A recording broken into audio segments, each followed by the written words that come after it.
Welcome to another Buttercups Bulletin. Ellie and I have spent some time recently speaking to several of our pre-regs about some of the questions that they had more difficulty with during the June 2017 registration assessment. And one of the topics which comes up very frequently are questions related to the summary of product characteristics, or SPCs for short.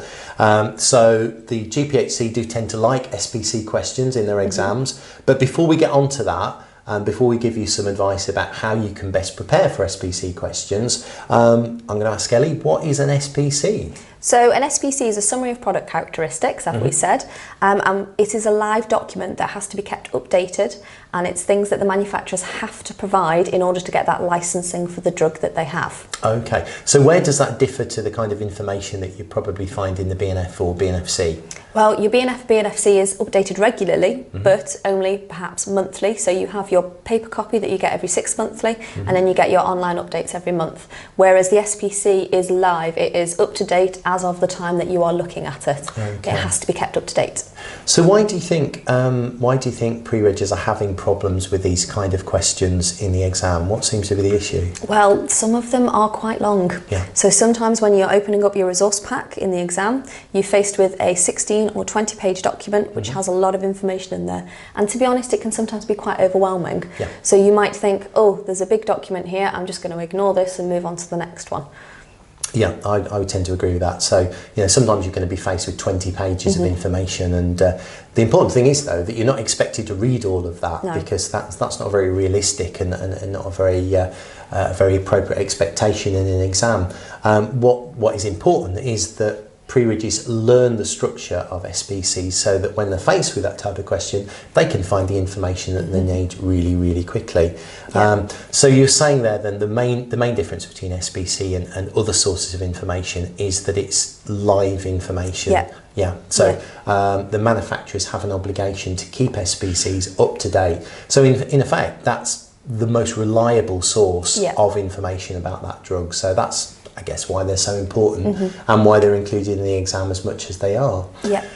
So if pre-regs want to, storm the registration assessment and do really well in these kind of questions, what can they be doing now, even in this early stage of their pre-reg? They should be looking at SPCs from the very beginning, basically. They need to be getting themselves familiar with it, finding out what information is contained in which section, so that when they have a question like this that comes up in the exam, they know that if they've got a question on a particular topic, they can go to that section quickly and filter out all of the information that they don't necessarily need to look at. Okay, and there are two key places where you can find SPCs. The MHRA, as the main licensing body in this country, they're the ones who hold the SPCs for all of the products that they license, but also medicines.org.uk, which is the Electronic Medicines Compendium. EMC.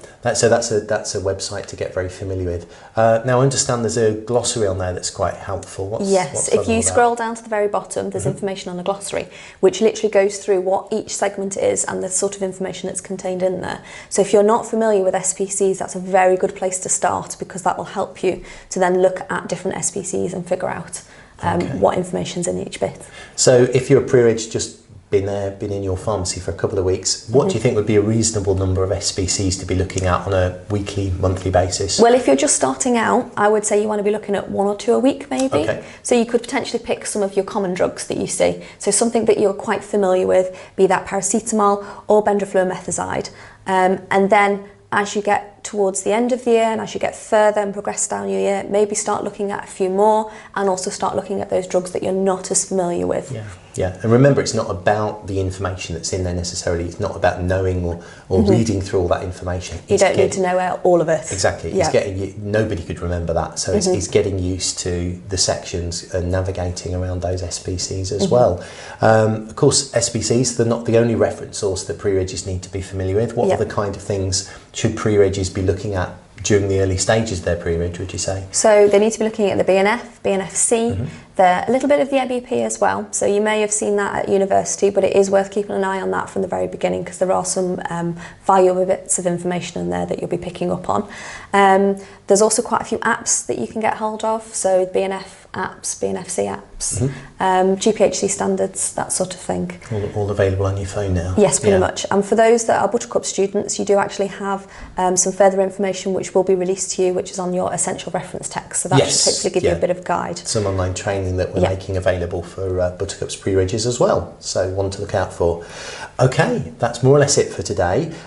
So as with always with Buttercups bulletins, we're always looking for your suggestions and ideas for future videos as well. So if you'd like to leave your comments either at Twitter or Facebook, we'd be happy to look at those, and we'll see you soon. Thank you very much, Ellie. Thank you. Thanks.